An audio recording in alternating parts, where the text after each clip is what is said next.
Hello everyone, welcome to another Transformers video review, this time of Transformers Prime Beast Hunter's Ripclaw. Now, as you can see, this is her dragon mode, and yeah, that tail is ridiculous. It is huge, son of a bitch. I swear. Once, at least, every recording session. God damn it, now the light's falling over. Okay. Stay. Okay. Okay. Okay. I'm watching you, backdrop. So yes, she has a very large scorpion-like tail. And I know this is kind of an older figure, so you probably all... I hate this thing, I swear.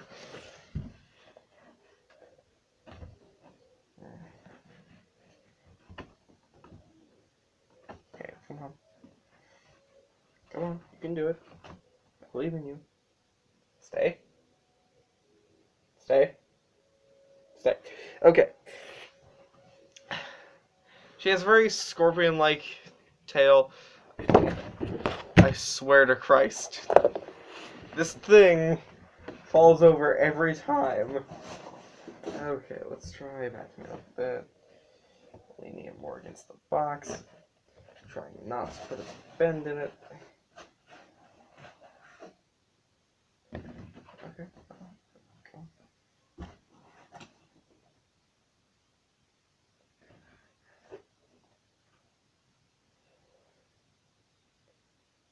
Okay.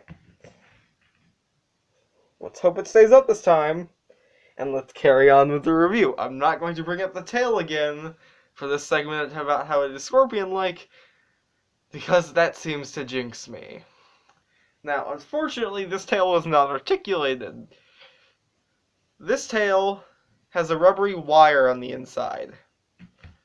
It's flexible and allows the tail to be moved around, but it doesn't hold poses.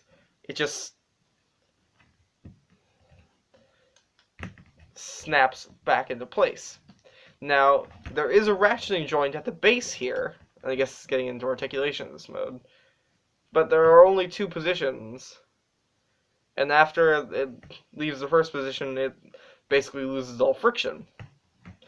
So you kind of have to leave it in this place. And you can unsnap it from that lower section, and just let the tail hang freely, but I don't know why you would. It always just leans off to one side and makes it hard for her to stay up. So the tail's kind of a bummer.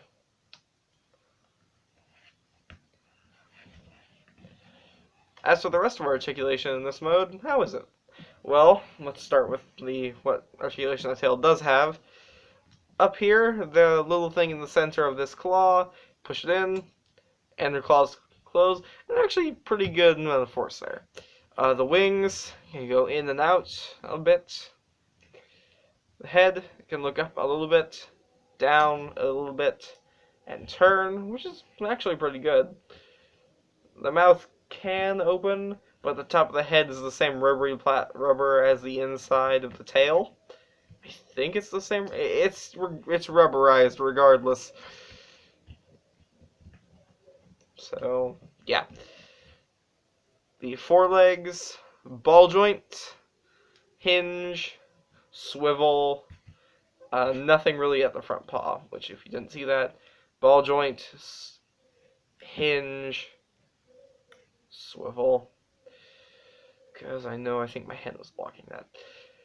For the rear legs, ball joint, hips, hinge here, a hinge here, and a ball joint at the foot. It's probably hard to see. It does have like the weird mixing of colors and like mixing of plastic colors in the wings in particular. And on my figure, well, this is just in general, it's on these panels where there's a really big yellow spot, right? It's on this piece, but you can't really see it because of the lighting. Now, one thing you can do with this figure, which isn't official, would show it anyway, because I find it funny, is you can extend the legs while in their beast mode configuration. Balance. Pull the wings back.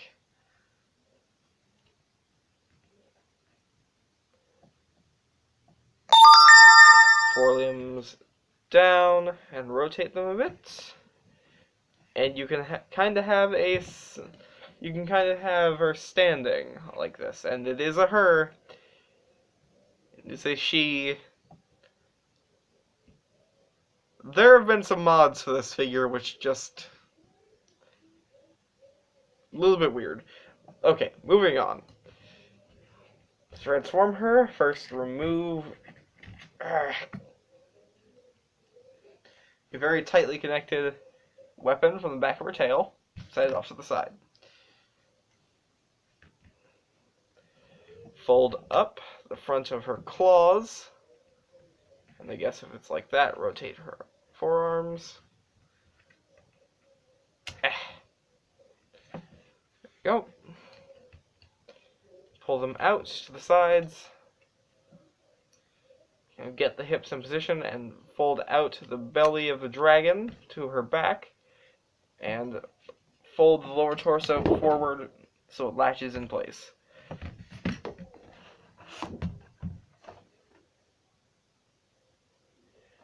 Go on.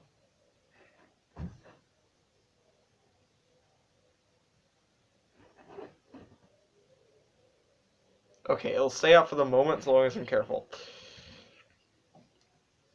Then take the dragon head. You take the neck and split it and fold it down to the sides. Make sure there's room on the back, and you fold the dragon head down to her back. Extend the legs downward. Fold these panels down to complete her legs.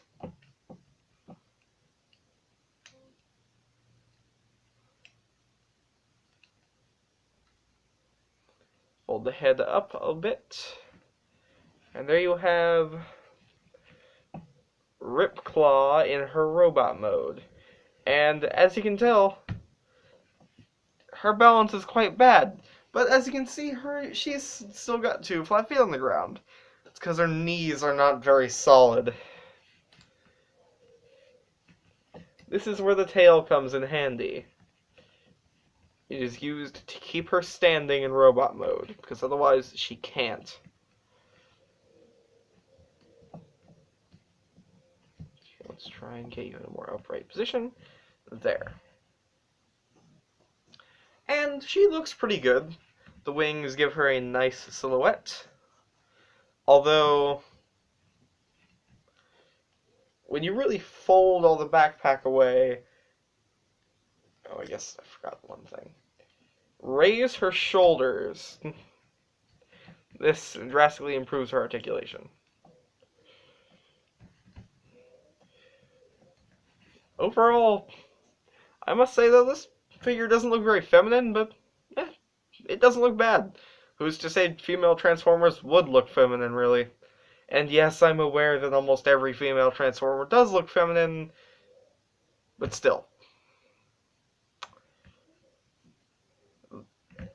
I honestly think that this is a better solution than what some people have done to this figure.